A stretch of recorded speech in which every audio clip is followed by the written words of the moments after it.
The next supplication, which will be discussed, is found in chapter 20, verse 114.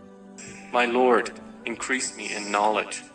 This supplication indicates the importance of actively striving to gain and act on knowledge. A Muslim should fulfill this duty persistently throughout their life. Knowledge is unlimited, whereas a person's life is extremely limited, so each Muslim should only seek the knowledge which will derive them benefit in this world, and more importantly, in the next. A Muslim should not waste their precious time on any other type of knowledge.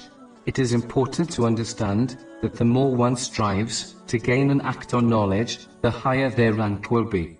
Chapter 58, verse 11. Allah will raise those who have believed among you, and those who were given knowledge by degrees. In addition, the root of all good is piety, and the fear of Allah, the Exalted.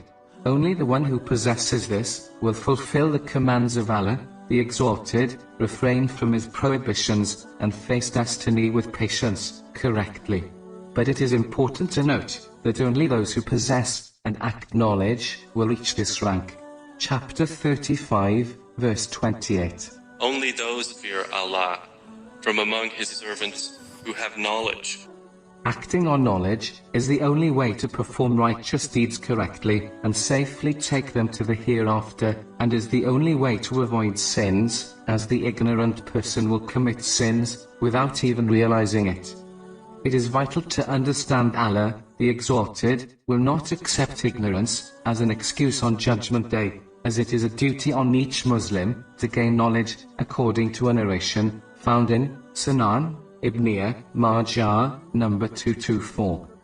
If a person cannot succeed in a profession without gaining and acting on knowledge, why do some behave as if they can obtain paradise without gaining and acting on knowledge?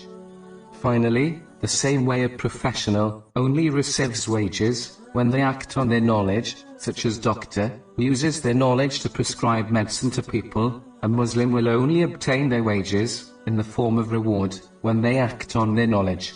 Merely obtaining knowledge is not good enough.